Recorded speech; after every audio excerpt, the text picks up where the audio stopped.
తదుపరి కన్యా రాశి చూసినట్టయితే ఉత్తరా నక్షత్రము 2, 3, 4 పాదాలు, హస్తా నక్షత్రం 1, 2, 3, 4 పాదాలు, అలాగే చిత్తా నక్షత్రం 1, 2 పాదాలు. ఈ యొక్క నక్షత్రాల్లో జన్మించిన వారికి ఈ యొక్క కన్యా రాశి వర్తించును.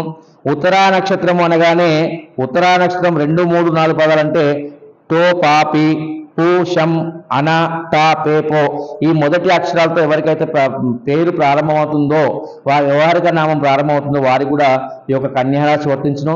ఈ కన్యారాశి వారికి శ్రీ క్రోధినామ సంవత్సరంలో చూసినట్టయితే ఆదాయం 5, వ్యయం 5, రాజభుజం 5, అవమానం 2గా ఉండును.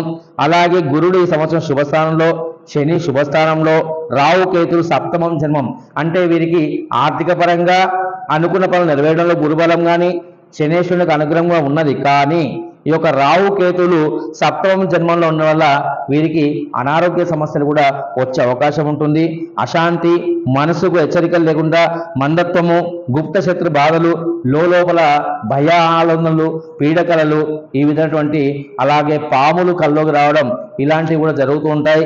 కాబట్టి వీరు మంగళవార నియమాలు అంటే రాహుకేతు ప్రీతికరమైన రోజు మంగళవారం నియమాలు రాహుకేతులకు ఎవరైతే నియమాలు పాటిస్తారో వారికి ఆ యొక్క అనుగ్రహంతో అనుకున్న పనులు నెరవేరును. అదే వ్యవసాయం చూసినట్టయితే ఈ యొక్క కన్యా రాశి వారికి వ్యవసాయంలో మొదటి పంట కంటే రెండవ పంట ఫలించును. ఆదాయ వ్యయంలో సమానంగా ఉండును. రుణములు చేయక తప్పదు.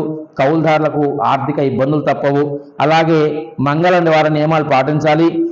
మీ గ్రామంలో ఉన్న శివాలయంలో అభిషేకం చేయించుకొని, అలాగే జంట నాగేంద్ర స్వామికి, సుబ్రహ్మణ్య స్వామి కనుక మంగళవార నియమాలు ఆ యొక్క రాహుకేతువులకు ఇష్టమైనటువంటి మినుములు కానీ ఉలువలు కానీ దానం ఇచ్చుకున్నా కూడా ఆ యొక్క రాహుకేతుల యొక్క అనుగ్రహంతో మీరు అనుకున్న పనిలో విజయం సాధించవచ్చును.